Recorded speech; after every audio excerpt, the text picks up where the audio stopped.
You take a lot of pride in your Illinois roots growing up in Urbana. Tell me a bit about how that shaped the person you've become over the years. Well, I was born in Urbana, not in Champaign, because there's a difference. A lot of rivalry in the Twin Cities. My dad was an electrician at the University of Illinois. My mother was a bookkeeper with a small loan office in downtown Urbana. I went to local schools, St. Mary's Grade School, Urbana High School, and the University of Illinois, which really was the key experience of my life, because it was at the U of I that I don't know, I just kind of had my start in life, including being editor of the Daily Illini and being launched into the wider world. You, very early in life, started writing. You worked for the Champaign News-Gazette. I wanted to be a newspaper man almost from the beginning. My best friend who lived across the street, Hal Holmes, his father was city editor of the News-Gazette and took us on a tour of the office. And they gave me my byline set in a piece of lead, so you could use a stamp pad and say, by Roger Ebert. And I thought, boy, that's for me. I want to be a newspaper reporter. So I wrote for the grade school paper. I produced a neighborhood newspaper. And, of course, I worked for the News-Gazette starting as a junior in high school. What was the first story you remember covering? The first story I covered, a big story, I went over to the Illini Union to interview Estes Kefauver, who was the vice presidential candidate, and I wrote that up for the Urbana High School Echo. That would have been in 1956 when I was a freshman in high school. You take a lot of pride in the kind of values your dad imbued upon you. I've heard the story about how he ran all the lights at the University of Illinois. Oh, yeah. I'll never forget that, it'd be summertime, and there'd be a big electrical storm, and the lights would go out at the university, which had its own power plant. And the phone would ring, and it'd be for my dad, and he would wake me up, come along with me, and we'd get in the old Plymouth and drive across town to the power plant. And he would go inside, and then he would say, stand by the door, Roger. And I would stand by the door, and he would say, you watching? And I would say, yes. And he would turn on the lights. And all the lights on the campus would come back on. And then we would go home again. And I just thought, boy, that's terrific. He was a working man, a Democrat, blue collar, a union member, also kind of an intellectual. He read a lot. He was very interested in current events. We were always watching the talk shows on Sunday morning and listening to the commentators on the radio. And he and my mother were very, very supportive of me as a young journalist. They allowed me to stay out all night, 2 nights a week, to work for the News-Gazette. I had to have a special work permit and some kind of a pass because of the curfew, and they supported that because they could tell that I wanted to be a writer, and that was fine with them. I got the impression that they never wanted to put any limits on you. They never did. They never did. And they were very proud of me. And I really have nothing to complain about in terms of my childhood and my adolescence. I had a lot of good luck. Fast forward now to the time when you went to work for the Chicago Sun-Times, 1966, am I correct? Mm-hmm. That's still quite a leap from Champaign to the big city. I had done some writing for the Chicago newspapers. I did book reviews and feature pieces for the Saturday entertainment section of the Chicago Daily News, and I applied to the Daily News for a job, and my letter wound up at the Sun-Times, and Jim Hogue, who was then the managing editor, or perhaps the city editor, called me in and hired me. And so I went to work at the paper in the fall of '66, and on April the 1st of '67, I became the film critic. My predecessor retired. The feature editor gave me the job. So I lucked out into my entire career. I mean, people say, how do you get to be a movie critic? And I guess my answer would be, I have no idea. With me, it was good luck. Right place, right time. Tell me about your love of films. When did that start? I started going to the movies as a kid in Champaign-Urbana. I went to the Princess Theater on Main Street for the matinee double feature every Saturday. My Aunt Martha would take me to the movies over in the big palaces in Champaign. And then in high school, I started going to the art theater, which showed movies like Citizen Kane. I saw that for the first time. Movies by Fellini, Bergman, The Angry Young Men from Britain, Cassavetes, and the other American independents. And then, of course, in college, They had a film society both for domestic films and an international series. So by the time I got out of college, I had seen a lot of movies. Is there a particular trick to writing a good movie review? When you sit down and watch a movie, how are you watching it perhaps differently or the same as any one of us? Well, you just take whoever you are and whatever you know into the theater with you, and you look at the movie, and whatever you think about is what you write about. I think the important thing is that the review has to be first person. You are the person writing the review. It's your opinion. You are not stating some kind of objective truth.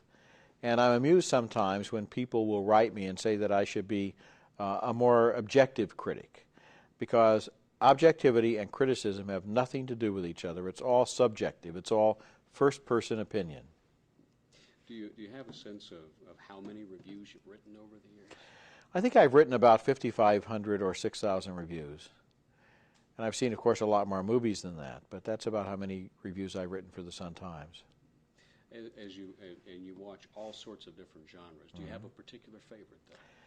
I like film noir, both classic and modern. And I like slice of life, very carefully observed sorts of quirky films about how strange people are. You like character-driven films. Yeah. Mm-hmm. What kind of character intrigues you the most? What kind of character intrigues me the most? I think actually coming-of-age movies are often fascinating. How people got to be where they are, what formed them. And when I say that, you might think I'm thinking of, I don't know, Huckleberry Finn, but it would also include, for example, Goodfellas, the Scorsese movie, or for that matter, Mean Streets. Those are both coming-of-age movies. So that you can have a very good movie that's a coming-of-age film. The lead character may not always be terribly sympathetic, but it's that's right. Going to. Yeah. Where do they start, and where do they end up, and how did it happen? As your career grew, you took your film reviews over to television at Channel 11 WTTW. How was that a departure for the typical film critic? Well, we were asked, Gene Siskel and I, to do a movie review show. And I think we were both kind of hesitant because we had a rivalry. He was at the Tribune, I was at the Sun-Times. And we didn't have a real warm relationship. And that was true from day one, and it continued for almost 25 years. A real rivalry that took place for many years in this very balcony. And at the same time, I think we respected each other, and we both knew what we were talking about. The important thing about that show, and it still continues as Ebert and Roper, is that it's not about gossip. It's not about who's in rehab, who's getting divorced, what did they wear to the premiere. It's about movies.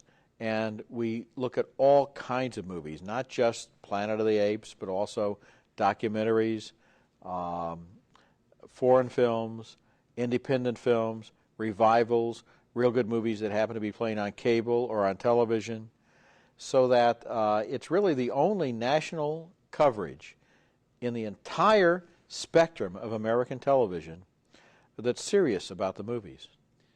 And yet there's a chemistry there between the two of you, and it continues to this day. Two very opinionated people who are telling you what they think about movies. That's right. And after Gene's death, we looked a long time for different. We had about 30 different guest hosts, and we settled on Richard Roper, who coincidentally works at the Sun-Times just as I do. And some people thought, well, that's a setup of some sort, but actually he was almost disqualified because he worked for the same paper. But he was very articulate, very able to defend himself, very quick on his feet, and good for the show. Tell me about Gene Siskel, someone who over the years you grew very close to.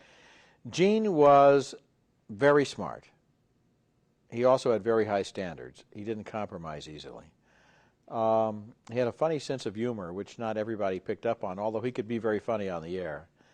And he was very competitive, so that he and I were constantly competing. Who's going to be better on television? Who's going to make the better argument? Who's going to be right? Who's going to be wrong? Who's going to be first? Who's going to be second? Who's going to get some interview for his newspaper, or who isn't? He kept me very much on the alert all during that time, because I was, in a way, it wasn't so much that I was trying to beat the world, I was trying to beat Gene. You were always held, raising the bar on each other, it looked like, over the years. Yeah, I think our competition made us both work a lot harder. If this had been a one-paper town with either one of us working all by himself, wouldn't have been the same. Isn't it a bit ironic with the film industry so heavily located in Hollywood on the West Coast that the leading program on film criticism is coming out of the Midwest? Oh, that was very strange, and I think to this day there are people in New York and Los Angeles who don't understand why this show comes out of Chicago. And you know, as we moved on, we left shows behind that were staffed with other people. So at one point, sneak previews at the movies and Siskel and Ebert were all three being made in Chicago. And the other four critics had to fly in every week, 2 from the East Coast, 2 from the West Coast. I'm sure that every time they got on the plane, they thought, why do I have to go to Chicago to do this show? Is there something about the Midwest and, if you will, the even-handedness of most of the people here that you think has something to do with it? Well, you know, I think it was an advantage to us that we lived here in Chicago and didn't live on one of the coasts. We didn't meet the people all the time that we were writing about or talking about. We weren't part of the social scene. We weren't part of the premieres and the parties. We were here. We were here. We weren't there. And if you look at some of those entertainment shows on television, the people on them are just so starstruck and so thrilled to be part of the entertainment business that they don't have very much objectivity or very high standards when it comes to whether or not what they're covering is junk. Films have changed over the years since you started reviewing them. We're seeing so much more in the way of the high technology and the digital effects and everything. How do you feel about the way that the technology may be driving some of the business? Well, you know, technology is getting better, and you now have computer-generated imagery that can give you amazing sights in movies like Jurassic Park or the Star Wars pictures. But special effects have been there right from the beginning. Some of the first films made, like A Voyage to the Moon, was all special effects. And people don't realize that about 60% of all the shots in Citizen Kane use a special effect of one sort or another. King Kong, a total special effects picture. All kinds of tricks were used to fool the eye and fool the audience right from the start. And so the special effects may be getting better, but I don't think they're any more important than they always were. The story must drive everything. Yes, the story is very important in most movies.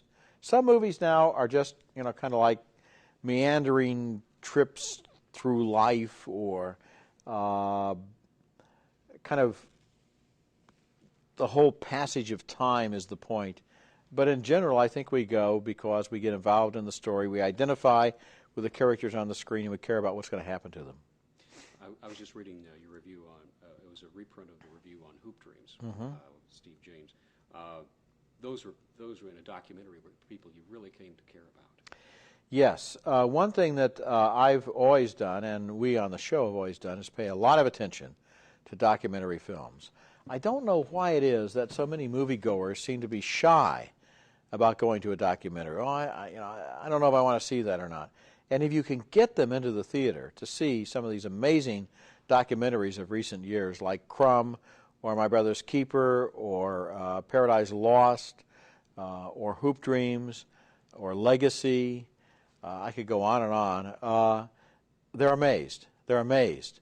They have a great time. These movies can be funny. They can be dramatic. There's a movie called American Movie about a kid up in Milwaukee who wants to make horror films. It's a documentary about him and about his filmmaking. That's one of the funniest movies I've ever seen in any genre at all. And people stay away from it. Oh, it's a documentary. I don't want to see it. They don't realize what a good time they're missing. There's some real magic to be found in those. I didn't ask you earlier about the Pulitzer Prize, the only movie critic so far. Yeah, I won the Pulitzer Prize in 1975. My paper submitted 10 examples of my work from the previous year. And that was a big day. That was a big day in my life. And I was very happy that day. Yeah. Well, you have a very nice literary style to your pieces. I was an English major, you know, all through college and even in graduate school and even a PhD candidate in English at the University of Chicago. And I read all the time. Not only do I read all the time, but I listen to audiobooks in the car. I think it actually helps you to think in colorful language if you hear it coming out of the radio as you're driving along instead of just listening to some disc jockey. And when I write, I try to write in a way that's very clear so that people can understand it, yet at the same time, I try not to write down. I think people are smart, they're engaged, they're alert, and they deserve the best writing that I'm capable of. I know we have to watch your time. Yeah, I was just about to say maybe like about one more, I think. I think so. That has to do with your film festival at Urbana. Mm-hmm. You like to make sure that a lot of the films that don't get the attention that they necessarily deserve get a moment in the sun. Well, the University of Illinois asked me to do a film festival, and I thought I'm a movie critic, so it's a conflict of interest for me to ask the studios for their new pictures. That would be wrong. But then I thought, as a critic, I see a lot of movies that I love that never get very much attention. Some of them don't even open. So why not have an overlooked film festival of overlooked films, or overlooked genres, or overlooked projection techniques? One year we showed Oklahoma, which is not an overlooked film, in 30 frame per second Todd A.O. vision, which nobody in the theater had ever seen before. So that has become one of the highlights of my life, that film festival. It is so much fun. And finally, a final reflection upon the luck you've enjoyed to spend your life as one of the most noted film critics. Well, you know, movies, it's been said that literature and drama and poetry hold up a mirror to humanity. The movies certainly do. And when we sit in a theater and look at the movies, it's like being able to eavesdrop on people's dreams. A very successful movie may be good, it may be bad, but it is certainly telling you something about the people who have gone to see it, that that's what they fear or what they hope for or what they care about. So to look at the movies is to know, in a way, what's going on around you in the world, to feel it. Thank you very much. Okay? Thanks.